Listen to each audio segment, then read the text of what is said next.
بسم الله الرحمن الرحيم بسم الله الرحمن الرحيم الحمد لله رب العالمين وصلى الله وسلم وبارك على سيدنا محمد وعلى آله وصحبه أجمعين. اللهم علمنا ما ينفعنا وانفعنا بما علمتنا وزدنا علما إنك أنت العليم الحكيم. رب اشرح لي صدري ويسر لي أمري واحلل عقدة من لساني يفقه قولي. اللهم آمين. وبعد. I will turn on the live stream so I can read questions. All right. Bismillah ar-Rahman ar-Rahim. We are on page 213. Inshallah ta'ala, we'll be speaking about idolatry, shirk, and riya. And I want folks to be familiar with these Arabic terminologies. I want everybody to know what shirk means and what riya means. Shirk comes from the word sharika, which is to have a partner, to associate or to make a partner to something. Ashraka is to make a partner to something. And so shirk is the act of associating a partner with God. And that's shirk. And we'll talk about the forms or the types of shirk. Like hypocrisy, like other things, there's major shirk and there's minor shirk. And so we'll talk a little bit about that, inshallah ta'ala. And the other terminology, the act, he says, is showing off. Some translators, they use the word ostentation. And the Arabic word is riya. And riya, it comes from the Arabic word of ra'a, which is like to see something. So riya is to do something so you can be seen, to be recognized by somebody else. That's called riya. And so both of these acts are of the most heinous sins and vices of the heart. And so we'll talk about them, inshallah ta'ala, their types and categories and ways to treat them and remedy them, bi'idhnillah ta'ala. So before I get into the chapter, there's a few things I want to speak about just briefly. The first thing I want to speak about is the story I mentioned I mentioned to you guys the story of a doctor, a professor. His name is Fadl al-Samurai, Hafidhahullah ta'ala. I believe he's still alive. He's a very old man now. He's a scholar from Iraq. Who last I knew he was living in Egypt. I don't know if he's still there. He's a scholar of the Arabic language, and he does tafsir of Quran in Arabic, primarily using the language as a means of interpreting the Quran. Really exceptional speaker and scholar. I mentioned that he shares during his 20s, he was extremely conflicted and in his faith. He had a very big doubt in the existence of God. And he just felt that he didn't have the certainty to believe, he didn't feel certain, convinced in the existence of God. And he became really obsessed with this. It caused him a lot of anxiety, a lot of depression, to the extent that it was really infecting the quality of his life. He couldn't function. He was very conflicted. His friends would see him and they can see like this man is he's like a zombie. He's walking but he's just not present. And he was a very intelligent young man. He said that he read volumes and volumes of book about belief in God and faith and he just said, nothing was satisfying my need. And so he said that Allah subhanahu wa ta'ala assisted him because he sincerely wanted to have yaqeen. He wanted to have true and absolute conviction. And he was struggling to find that, although he was reading all of the books and he was trying everything. And then he said he started reading books of nature, and he started observing things in nature. And about, he mentioned a mosquito. He said that he saw that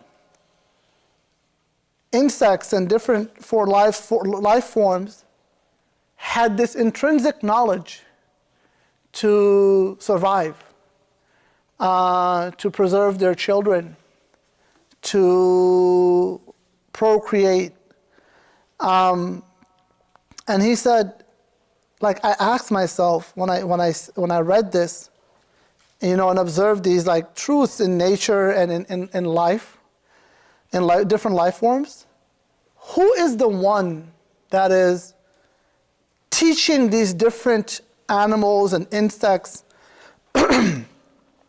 this knowledge of how to, like, their nature? Who's programming them with this nature? He said, like, who's teaching? There's no model that they looked after. A lot of them, they don't grow up with their parents, having their mother or father, mother parent, raising them, grow up in the nest. Some of them just grow up in the wild, but still they have this instinctual knowledge of how to survive and what they need to do to survive, although they haven't observed it in a parent. And he said that is ultimately what started his iman, and it started for him this conviction.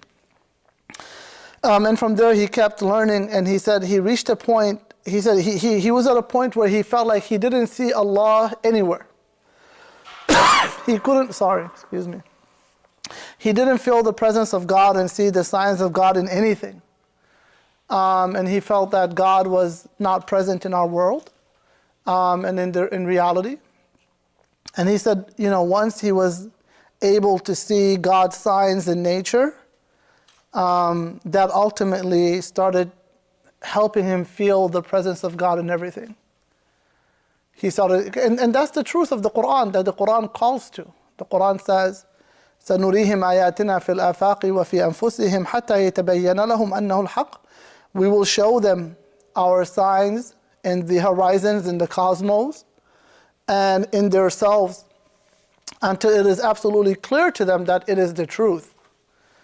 And so, if a person wants to feel the presence of God, they must know who Allah is, first and foremost.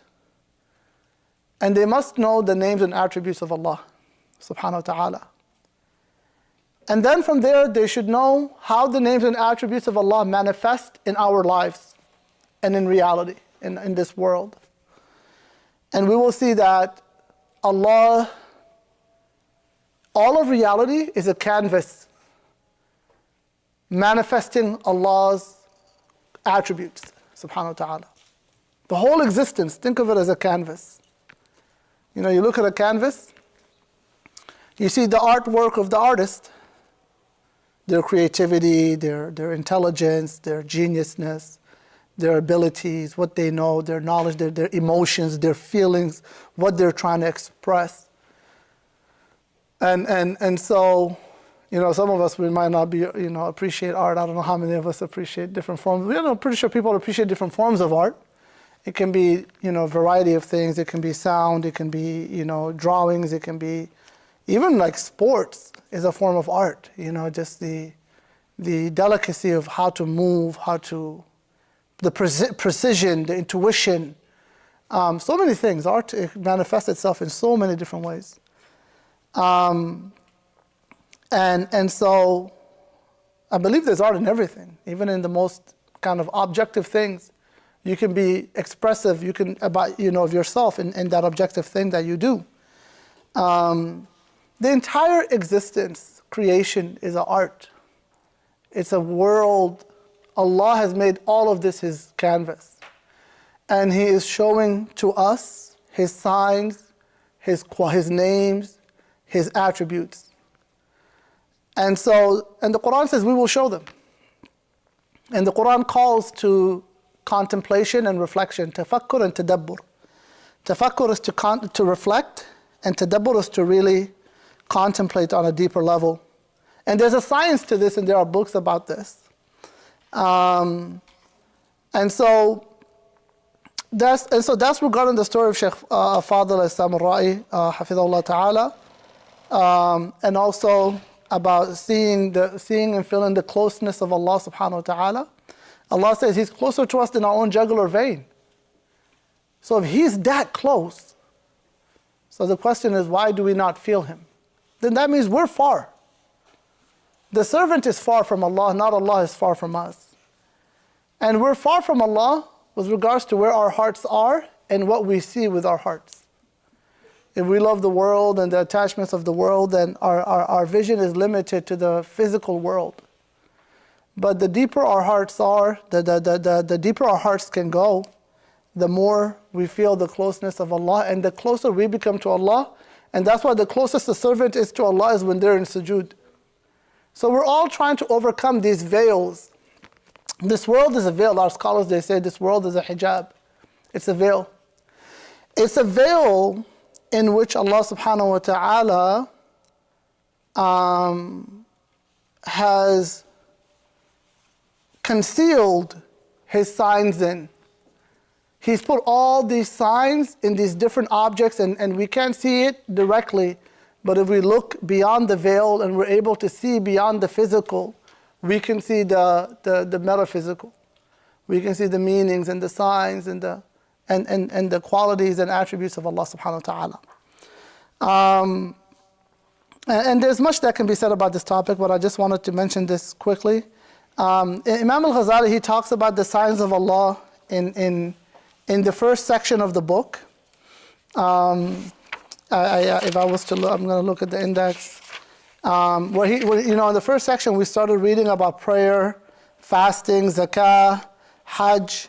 In that same section, Imam al-Ghazali, rahimahullah, he talks about contemplation of Allah's creation on page 120. So if you have the textbook, I would recommend reading that. And there are more contemporary books that do really great job breaking this worship down in a more simplistic manner and practical manner.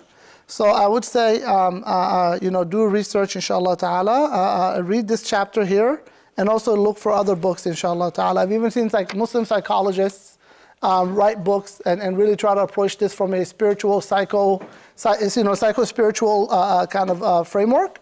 And so, inshallah ta'ala, check that out. Two last things I want to mention, and inshallah I'll move on. Number one, I want to qualify Dr. Nancy, something she shared with me is with regards to befriending non-Muslims. She shared I came to Islam because of the Muslim friends that I had. So, how do we understand the statement of the author, in the book, where he says, one of the things that a believer wants to avoid in their journey to Allah subhanahu wa ta'ala is the befriending of non-Muslims and like non-righteous people. And I think the way I would qualify that, based on my understanding of the Quran and Sunnah and what our scholars have said, is the person who wants to draw close to Allah, part of their journey has to include the befriending of righteous people. It is a necessary part of drawing close to Allah is to befriend and be in the company of pious people. And on the opposite, refraining from people who are detrimental to our spiritual growth. People that really distract us or pull us away from the path of piety. And a person must be intentional in who they befriend and who they spend their time with, because that is going to play a role in their spiritual growth. And if there's somebody in their life that's really not a positive influence, then they need to consider, okay, maybe I need to change my relationship with this person because they're not a positive influence. And so that's what I believe, I want to qualify it with that. So not befriending non-Muslims, not in general, but in the case that befriending them and socializing with them becomes detrimental to your spiritual development. In that case. In that case, then yes, the believer should refrain. If so-and-so is a bad influence on you, then you're like, okay, you know what? Your presence in my life is detrimental to my development and growth. Now, along with that, there's another aspect of this deen. There's the aspect of showing rahmah to people. People need mercy. Everybody needs mercy. The sinner needs mercy. The disbeliever needs mercy. Right? So we have to balance this with the command for compassion. The Prophet ﷺ, once an alcoholic was brought to him, if it's correct to use that term, but a man who had a drinking problem, a companion, radiallahu anhu.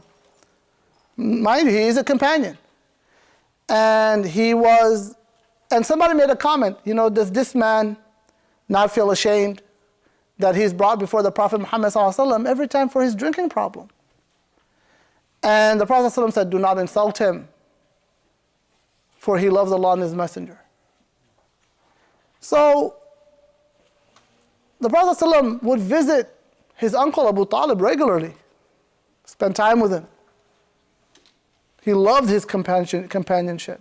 That was one of the hardest losses in his life, was to lose his uncle Abu Talib and to see his uncle die as a non-Muslim, a disbeliever. The Prophet ﷺ kept relationships with his family members. He would visit his relatives who were non-Muslim, spend time with them, eat with them, visit them, give them da'wah. And so I want to balance this with the obligation first to maintain family ties. It is not permissible for a Muslim to break off, to cut their family ties. Muslim or non-Muslim, this is the right of family members. We don't cut family ties, number one. Number two, every person deserves compassion. So everybody must be treated with compassion. Thank Allah for the guidance He has given you, and have mercy on the people who don't have that guidance. Don't look at them as superiors, but look at them as servants equal to them. And the third is da'wah. Islam isn't just about being pious by yourself and secluding yourselves in the masjid. Unfortunately, a lot of our Muslim communities, they grow up like this in the West. We've seen Muslims create bubbles for themselves. They have their little masjid, and they have their duqsis and madrasas, and they have this bubble, and they have their Islamic school, and it's like the kids grow up in this bubble, not mixing with the broader society, and in the masjid not having a relationship with the broader community. And that is not the way of the Messenger ﷺ. And that's actually detrimental to the development of children. Because you raise them in this bubble, and then they grow up, and they have to go live in the real world. They don't know how to act. All of you are kuffar, you're going to hell. They don't know how to talk, they don't know how to act, they don't know how to behave, how to conduct themselves. And so, it's important that us as Muslims, we don't isolate ourselves. That is harmful to us as individuals, to our communities and future generations. And it is also harmful for the public image and what people will see of us and the da'wah. These Muslims are just these weird people that are in their little bubbles, and they're just like, they don't want to talk to anybody. Just a bunch of, what are they? Who are they? Are they invaders? Are they trying to Sharia law? Are they, waging jihad? Are they, what are they doing? We hear all this stuff in the news. Are they planning a, political overtake? Like, who are they? They don't know. If everybody just wants to live in their bubble, how will society know who we are? And what Islam is, and what this deen offers. And so we want to maintain a relationship, again, of, first of all, family ties. Number two, compassion with all humanity. And number three, da'wah. We want to make sure we're presenting Islam to the community. And sometimes presenting Islam is just you presenting yourself. I'm Muslim, my name is this. And, I'm a regular dude, I'm a regular lady, I like to do this, I like to do that. But I have to go pray Maghrib when it's time for Maghrib, and I don't drink alcohol, and I don't go, to the bar, and these are my values. But yeah, well, I'm chill. If there's a work thing on a weekend, if there's a graduation, a wedding, a co-workers thing, I'm gonna go. I wanna have good friendships with my friends and neighbors, right? present yourself. So they'll be like, oh, okay, you're just any other ordinary community member, nothing different. Maybe something is different. Your ethics are different. Your adherence to Islam is unique, because most religion is just something at the church or the temple. You're like, no, Islam is like, it's my way of life. That's non-negotiable. So they're going to say like, wow, you really take your religion serious, and why should I not? Because I believe this religion to be the truth. If I thought this religion was just some fiction, some story that people passed on to me, yeah, okay, I wouldn't take it. But I really believe this is the truth, so yeah, it's serious for me. And that leaves an impression on people, because for most people, religion isn't that, they're not that convinced in what they believe. They just believe it because that's what they inherited. And so it's a form of da'wah to do that. And so I don't want unfortunately many Muslims have taken that statement of our scholars, don't befriend non-Muslims, and to the extreme, and that is not what Islam calls to. And other people have went to the other extreme where they're like, oh, I just want to be with like non-Muslims and be at the bars and clubs and do whatever XYZ all my friends are doing, and inshallah when I get older I'll repent and be a better Muslim. Right? Don't go to that for extreme as well. Find the middle balance. Live with people, be normal, be casual, be friendly, but don't do it at the expense of your deen. That's the rule. Don't do it at the expense of your deen, and make sure you have a righteous company of friends and community to keep you grounded in your faith. And so I wanted to qualify that statement of the author so that nobody overgeneralizes that statement and what he's advising. And inshallah, I'll close with that for just those comments, and then inshallah we'll get into the textbook. I'll take Brother Omar's question or comment, and then we'll move on. Hassan, I'll save yours for later. Okay, when you say it, I get you say what you said. It says the Jews and Christians will never accept you until you change your religion. Yes. They're friends of each other. Yes. Okay, now, if that's what we deal with, now, I look at situations where your adab sometimes can basically be a form of doubt. Correct. I'll give you an example. No, can you get your question just so that for the sake of time? So what's the question or comment you want to make? The comment was, when you say that, and I say your adab is, I cost $10,000 to airplane with one day, all right? And my boss said, why didn't you drug test that guy? That guy's a devout Muslim. I know he doesn't drink or anything like that. It wasn't warranted. That's what I say you're a dab. Sometimes in your character, you can go a long way without even having to go to those other elements of what you're talking about. Mm-hmm. Okay.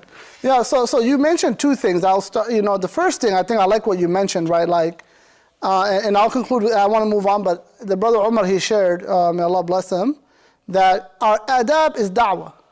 He works at Boeing, manufacturing planes, been doing it over 3 decades, I believe now, mashallah. 35 years. And may Allah increase you and bless you, brother. He mentioned that, even at his job, like, it's kind of like, hey, you don't, like he's heard his supervisor say, like, some people have maybe sometimes might show up to work with a hangover or something, like, hey, maybe this person is not like, cognitively fully like, functioning as they normally should. And then somebody asks the supervisor, like, well, how come you're not asking about, this guy or that? Well, he's like, he's a Muslim, like, they don't drink, Now, I like that assumption that the supervisor has, but there are Muslims that do drink. so there are those, we do have Muslims that do drink, but I get the point that if we are adherent to Islam, people will already build a reputation. Like, hey, this is what Islam is. A real Muslim, not a real Muslim, but a Muslim that is really practicing his faith will not do these things. Or her faith will not do these things, right? And so yes, our adab is a form of da'wah, so jazakallah khair for sharing that. And then the second point you mentioned is the verse. The verse that says that the Jews and Christians will not be pleased with you until you follow their religion. And so again, this is referring to when befriending non-Muslims becomes detrimental to your faith. Then at that point, you set your boundaries. Is that clear? So at that point, right, if you see there's this pressure to do this or compromise your religion or come on buddy, like come drink with us, it'll just be you'll have a great time, or like you just go to ask God for forgiveness tomorrow, you'll be fine. You're like, no, listen, my religion is serious. I find that statement offensive. Right? You have to draw the line. That statement is offensive because you're making a mockery of God, that I'm just going to commit what I want and God is just some like, what? I can just do whatever I want and just say, God, forgive me, I'm sorry, and just go back to it and, just happily, like everything is complete. No, like my faith in God and my relationship with God is more serious than that. I don't just go do some crazy crime and go to the court and be like, well, forgive me, guys, I'll be a good citizen tomorrow. I don't go fornicate and tell my wife, oh, forgive me, I cheated, I'm going to be a good husband tomorrow. Like, we don't do that. And how dare we do that with Allah subhanahu wa ta'ala? How dare we do that with Allah subhanahu wa ta'ala? But non-Muslims, oftentimes, this is the mindset. So if a Muslim is in this surrounding, we're like, hey, people are making a mockery of God, a mockery of religion. You're like, hey, please, I find this offensive. Like, I have to draw the line here. Does that make sense? So that's what it's talking about. Like, we're not befriending. If you are around people whose companionship is detrimental to your faith, detrimental to your spiritual development, or there's a lack of balance. There is no relationship with Muslims. We have some Muslims who don't even come to the masjid. Right? Take an example. How many people show up for Jum'ah? Hundreds. How many people show up for Eid? Thousands. How many people show up for the masjid once a week outside of these two? Tens. So the vast majority of Muslims are not even coming to the masjid at all. They show up for Eid only. The vast majority of Muslims just show up for Eid. No, Ramadan, that's not the vast majority just show up for Eid. And then you have a significant portion shows up for Jum'ah. And then you have a small portion that shows up to the masjid. And this is what we're talking about, like, hey, where are you from the pious people? Where are you from the places of worship?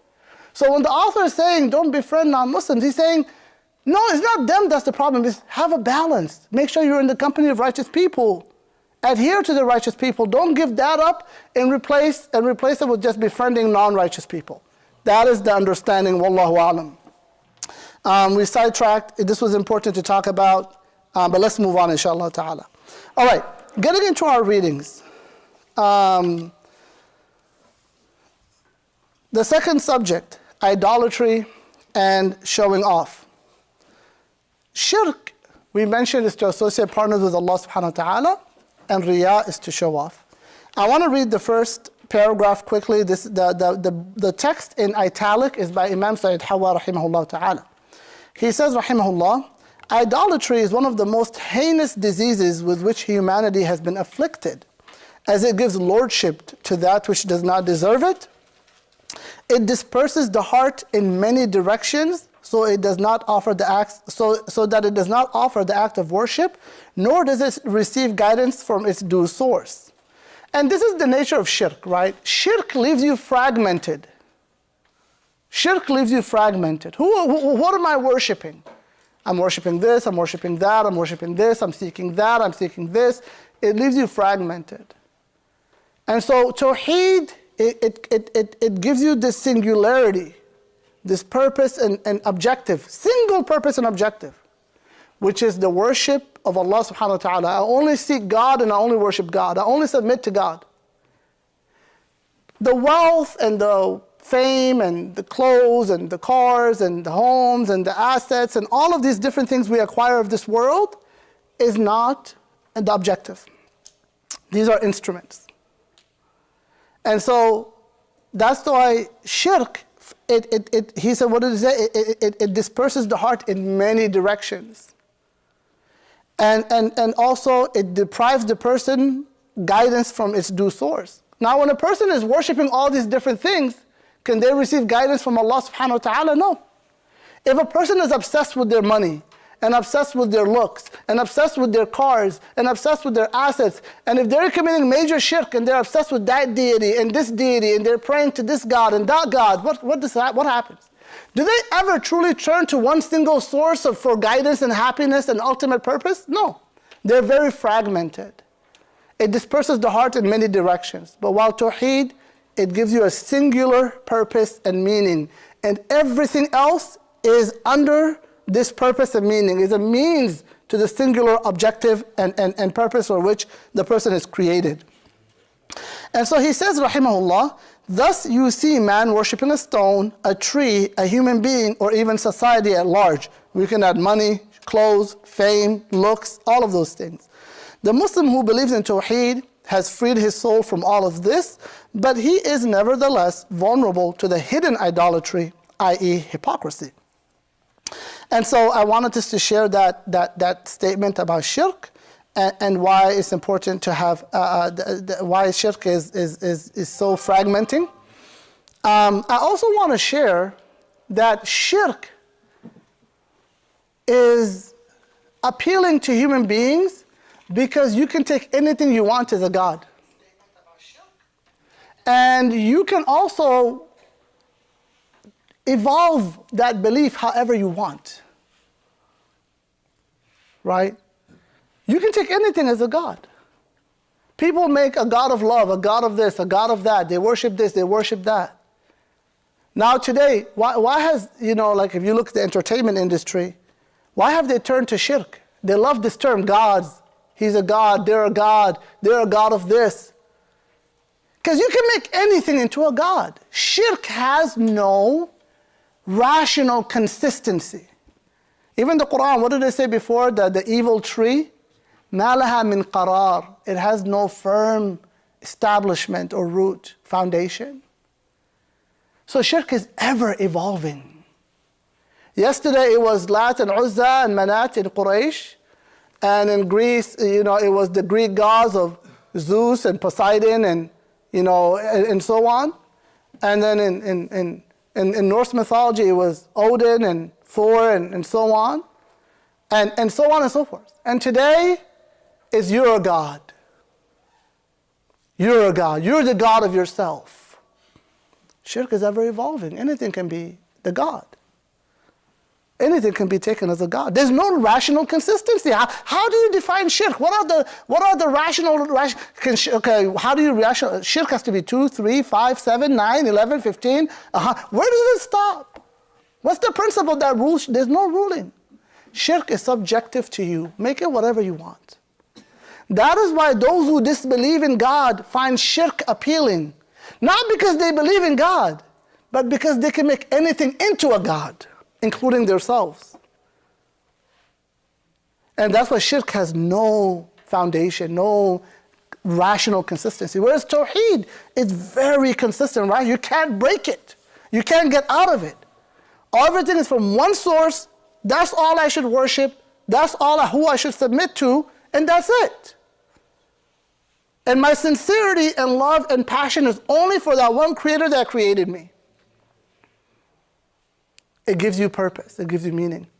Also, Tawheed gives you purpose greater than yourself. If the human being doesn't have something greater than him or herself to live for, then their emotions and their passions become their God. Right? If you don't have something greater than yourself, that is why, if you look at the most noble purposes people have in life, what are they? My purpose is, for example, when people are suicidal, subhanAllah, may Allah protect us all, suicide is real, and Muslims and non-Muslims, everybody can have it. When a person goes through suicide, what's one of the things that holds people back? What will it do to the people I love? And it's real. It will harm them, really harm them. It's not fair. But that is their biggest purpose. The biggest purpose they have in life is the people whom they love. That's the only greater thing they can think of than living for their self. Tawheed gives you more than that. Something bigger than who you love, bigger than your children and your spouse and your parents and your siblings, bigger than your wants and your desires. It gives you Allah subhanahu wa ta'ala, it gives you God. And once you have that God is perfect. There's no weakness, there's no flaw. He's there. He never betrays you. He never abandons you. He never neglects you. There's no disappointment. Everything else will disappoint you.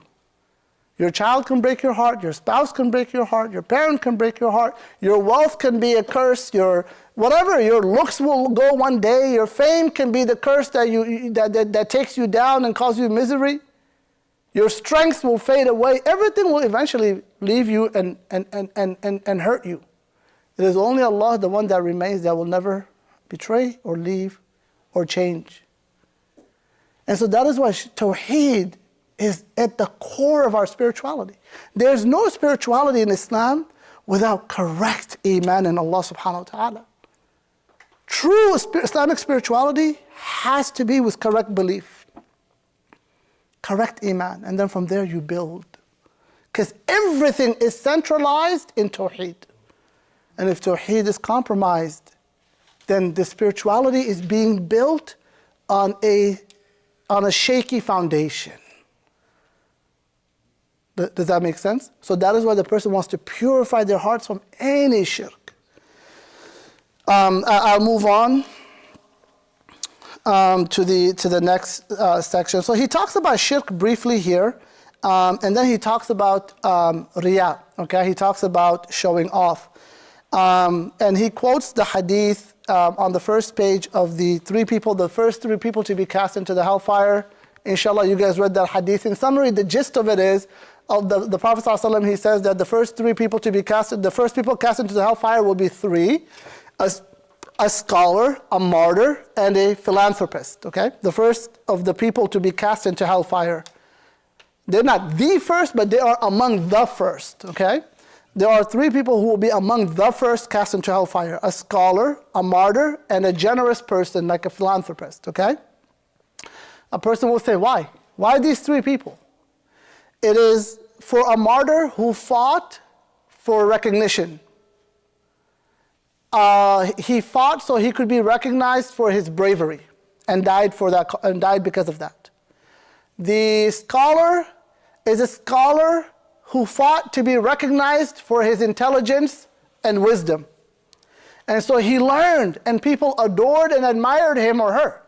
And they received that, and that's their purpose in seeking knowledge.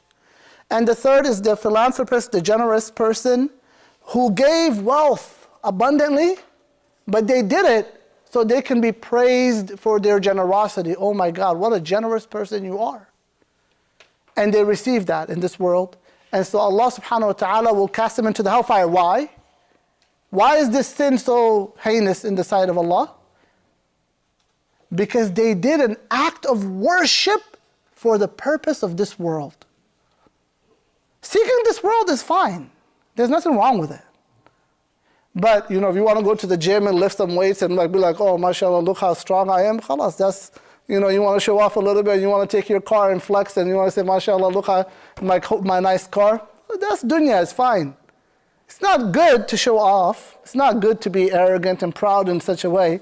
But that's material, whatever, You're being a little cocky and arrogant, but whatever, we can move on. But worse than that is to show off with worship. To show off with worship. To flex on people with worship. I'm the sheikh, how dare you talk to me in this way? Everybody must listen to me and respect my name. Do you know how much money I give? You dare question me? Do you know how much I've done here? And you speak to me in this way? This is all symptoms. Because they're seeking some type of worldly recognition for what they've given. Did you not see how many battles I fought in and how I stood up against oppression? They will sing my name until such and such, the end of time. You fought to be recognized for your bravery. So now this is in the case of people who are doing acts of ibadah for the sake of this world. And so that category of people will be the first people cast into hellfire. And so that is referring to shirk, riya. That's the showing off, ostentation. May Allah subhanahu wa ta'ala grant us all sincerity. Allahumma ameen. Moving on. We're pretty much almost at the end of our time. I really want to get into these categories that Imam Ghazali gives, so let's get into it. On the top of 214, Imam Ghazali, he says, there are three pillars to riya. There are three pillars to riya. The first pillar is the dissembler. I don't really like that. I would say the term I would use for here, the dissembler, would be the means of riya. the means you're using to do riya. Does that make sense? What is the means for example, in the case of the generous person? What is their means of riya? Their money, their wealth, their generosity, right? How about the martyr? Their bravery, right? The scholar, their knowledge and intelligence. So the dissembler is the means of riya. Is that clear? The audience is pretty straightforward. The audience is the people, the objective of showing off. Who are you trying to impress? Right? Who is the motivation? Are you trying to impress the community so that they respect you? Are you trying to impress this person that you want to marry and you want to show them like, mashallah, I'm this righteous person? Right? Isn't the hadith, أو امرأة ينكحها, right? Or a woman that he wants to marry, right? So are you trying to impress somebody to marry? Who are you trying to impress? With politicians, right? SubhanAllah, so I think one thing that applies here, politicians who do all these like acts of generosity, Thanksgiving, the soup kitchen and, these things. And these are noble acts, but who are you trying to impress? Where are you from this place throughout the year, right? So the audience, who are you trying to impress? And the politician, they're trying to impress the people to gain a position in society, right? And then the third is the intention of showing off itself, the actual thought and that's behind that showing off. And so he says, rahimahullah, regarding the first pillar, the means, showing off may be done purely for other people without any hope of reward from Allah, or it may be done for other people and reward from Allah, like simultaneously seeking reward from Allah subhanahu wa ta'ala. Is that clear? So a person might do something purely for seeking something of the world. Or a person might do an act, they want something from the world and they also want the reward of Allah. Is that clear? All right. So that's the first two categories of the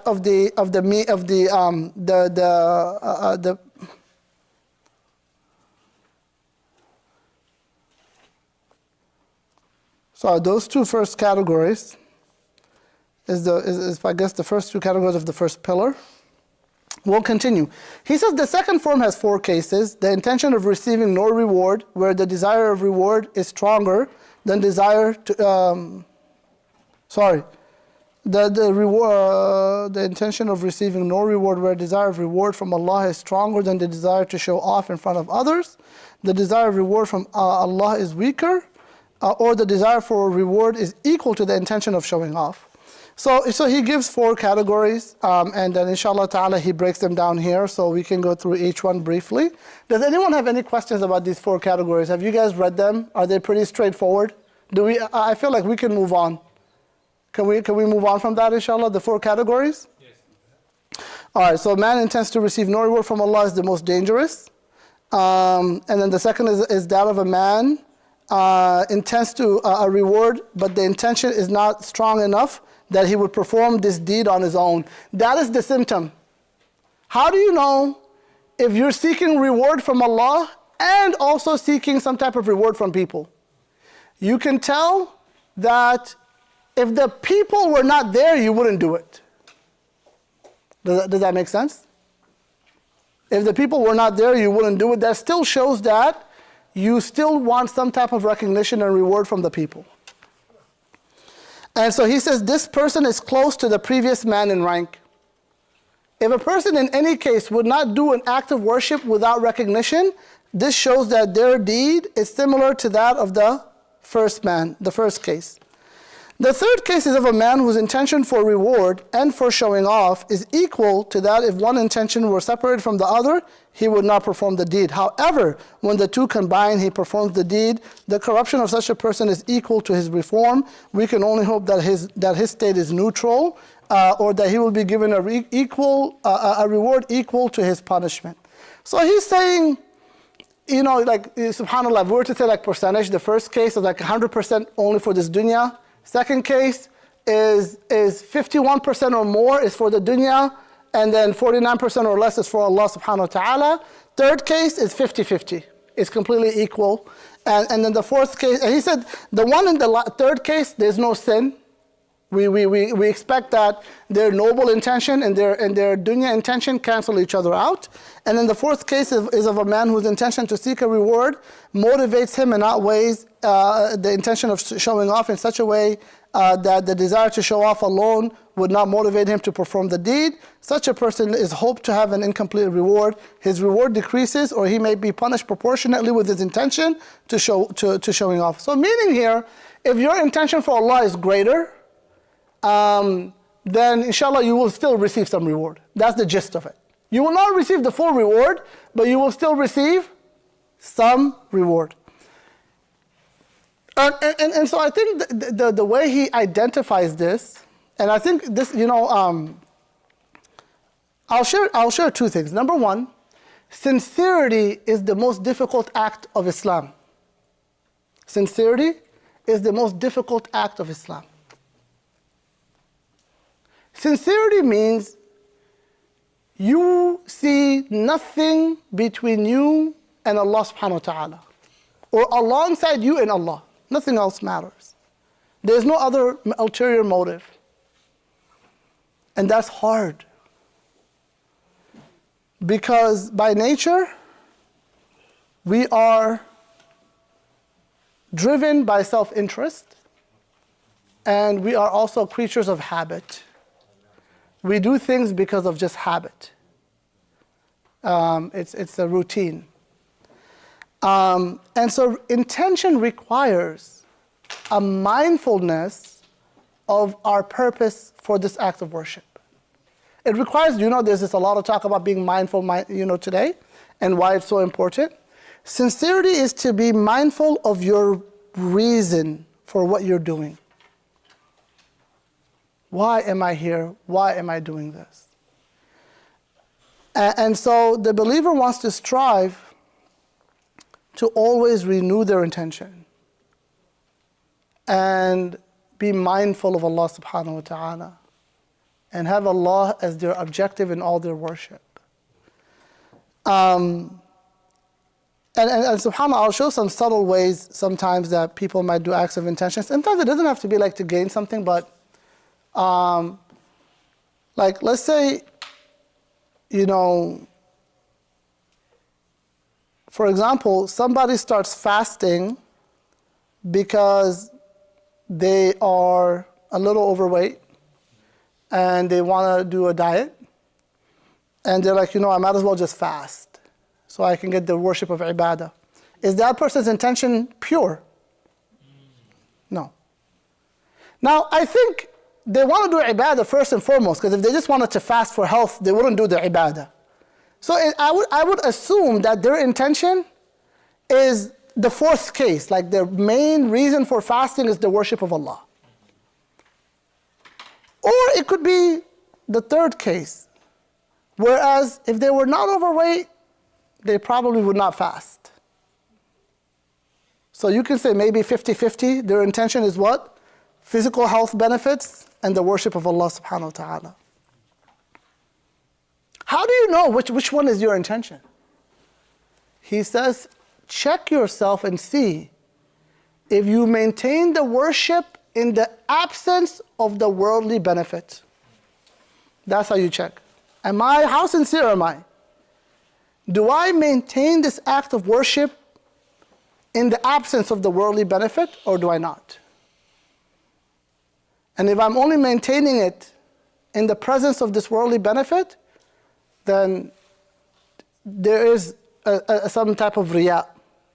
There's an ulterior motive, along with the intention of worshiping Allah subhanahu wa ta'ala. Is that clear? Now, I have to add this. This should never discourage a person from ibadah. Rather, if they stop the ibadah because of this, they have done something displeasing to Allah. So never stop an act of worship because of this. This isn't supposed to be discouraging. We're not here to tell people, well, okay, you might as well not fast Mondays and Thursdays now because you might have an ulterior motive because of your health reason and you're trying to get your cholesterol down or whatever else it might be, right? We're not trying to discourage people. But what we're trying to tell them is be proactive and mindful of your intention.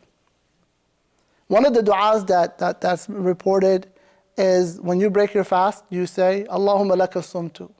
Oh Allah, for you I have fasted. Wa bika amantu, and you I believe in. Wa ilayka anabtu, and to you I repent. Right? And the dua of the Prophet ﷺ, right? ذهب الظمأ وابتلت العروق وثبت الأجر إن شاء الله.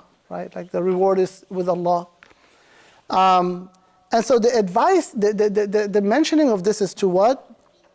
Make sure that your intention is purely for the sake of Allah subhanahu wa ta'ala. Any questions?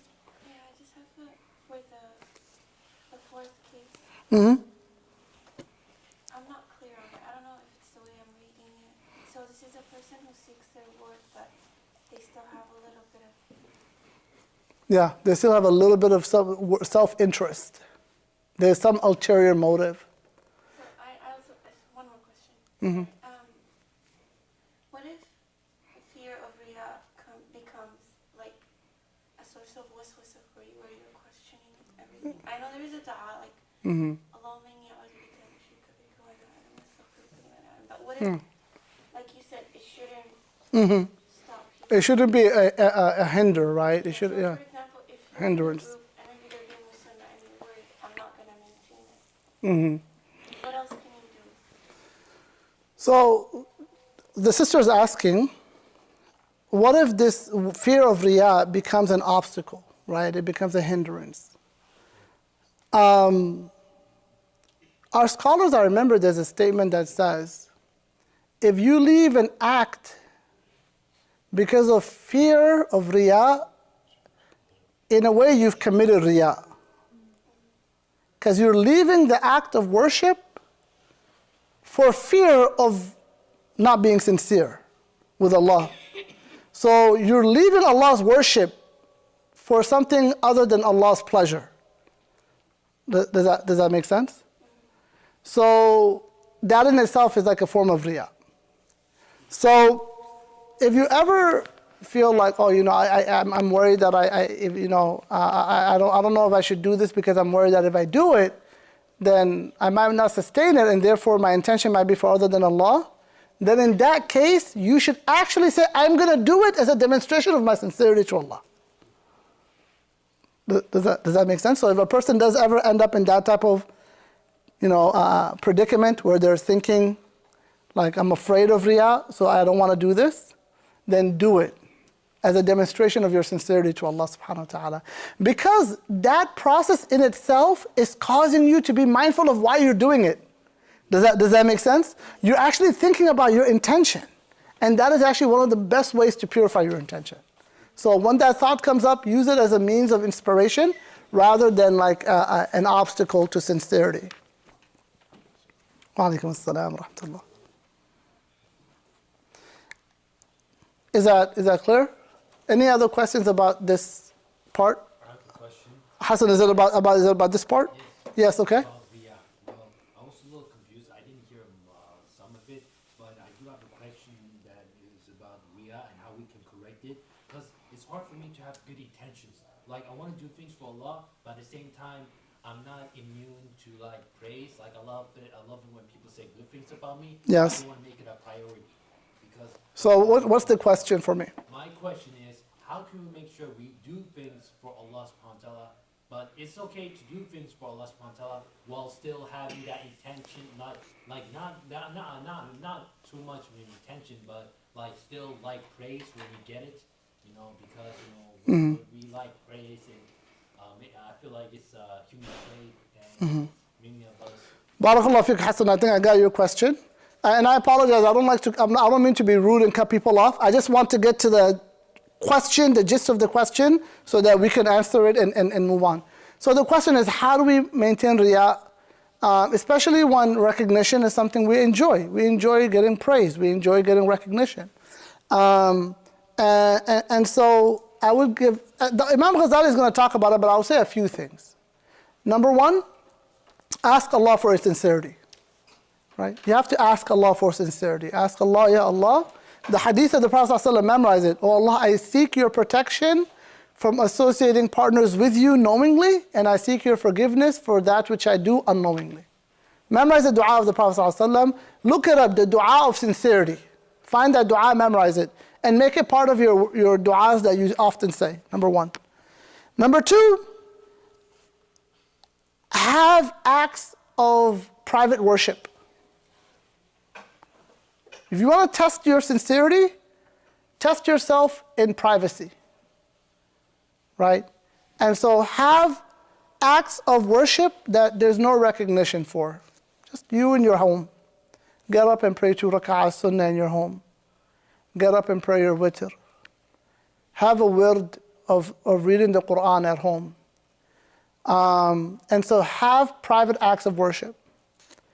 Give generosity privately. Nobody knows. Keep it private. Give acts of privacy. Do acts of privacy. Avoid recognition as much as possible within reason. Just be like, I don't need praise, I don't need recognition, Jazakallah khair. You don't need to mention my name, you don't need to mention what I've done. Avoid seeking any benefit through your acts of worship and kindness. Right? Don't try to impress people. Oh yeah, I'm so and so. Do this for, no. Don't even mention who you are. You should be a regular person to them.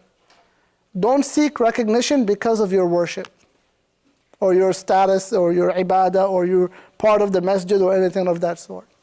So those are some of the acts I would say. Don't seek any privacy, dua, and seek getting any type of benefit from it.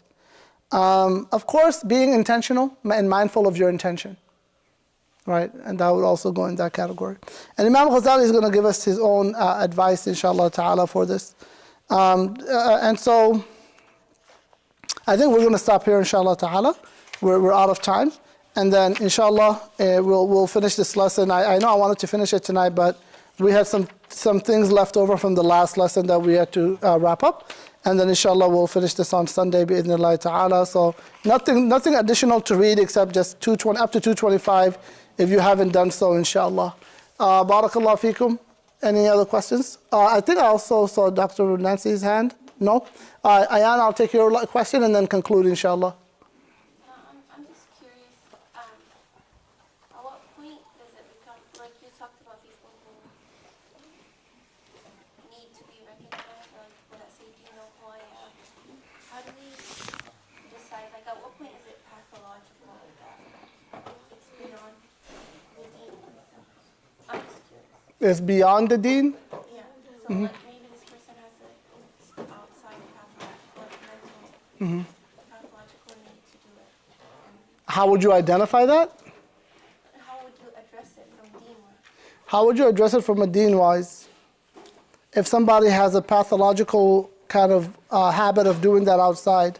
Yeah, like people would, It's hard, I think, so the question is, if brothers are leaving, just to kind of do it quietly, inshallah ta'ala. But the question that the sister is asking, and this is a really important question, if somebody has a bad habit of doing this outside of deen settings, how do you address it? It's hard to address a person's sincerity because only they know. You can't tell them, hey, you weren't being sincere, right? It's hard to call out, and tell me if I'm getting it right. I just want to clarify, the people who just feel the need to say it, like, do you know who I am? Verbalize it. Mm-hmm. How do they remedy that? Are you asking how do they remedy that? But how does the deen address it? How does the deen address it? Narcissistic. Yeah, I think the deen addresses this in many ways. So how does the deen remedy that? The deen remedies it, first of all, with humility. Recognize whatever you have is from Allah and not of your own doing. Right? So if you recognize your career, your accomplishments, your degree, your intelligence, your family status and social status is all a gift from Allah, right? Attribute everything to Allah and be humble with Allah. That is one of the ways that the deen remedies it, because it tells you that the source of your success is from Allah and not yourself. Also, removing self-admiration. Learning to be more aware of your faults than admiring your praiseworthy characteristics. right? Be like, hey, I'm just another human being. I'm just an ordinary person having their own issues. I'm not, I don't need to put myself on a pedestal, right? I'm just another ordinary guy or ordinary gal, right? So having that lack of removing self-admiration and humility, I would say those are two ways that Deen remedies that. Wallahu alam. I also tell people, don't ever learn also like things to avoid, right? Learn like certain behavior. Like I tell people, if you're upset at somebody for not returning a favor you did for them, don't mention your favor. Don't say, how dare they not show up to my cousin's wedding when I've shown up to all their weddings, for example. How dare they, not give me a loan when I've given them a loan X number of times. So did you do those things just so that they can repay you with a similar kindness? Inspect yourself. What am I even saying right now? What does this imply? So say, okay, you know what? I did it for the sake of Allah. I'm not even going to mention what I did. I did it out of kindness, out of, family ties, friendship, whatever it is. And if they're not going to return that same favor that I gave them, now I know how much I should exert myself with them. But I'm not going to mention my favors as something I hold over their head. Does that make sense? So avoiding that type of approach. Don't say what you did. Just be like, okay, khair. I know now who you are and your personality. I know how to act with you, but don't mention your favors. So that's the other thing. Don't mention your favors over people. لا تمن. Allah subhanahu wa ta'ala says, do not ولا تمن, or ولا تمنن تستكثر, don't mention your favors on people so that you can get benefits. Right? So don't mention the favors you've done for people. Avoid that. So I would say those are some ways that the Quran, Islam, and the Quran and Sunnah tries to remedy this narcissistic or kind of like, showing off, ostentation traits. Wallahu a'lam, barakallahu feekum, wa sallallahu wa sallam ala nabiyyina Muhammadin wa ala alihi wa sahbihi walhamdulillahi rabbil alameen.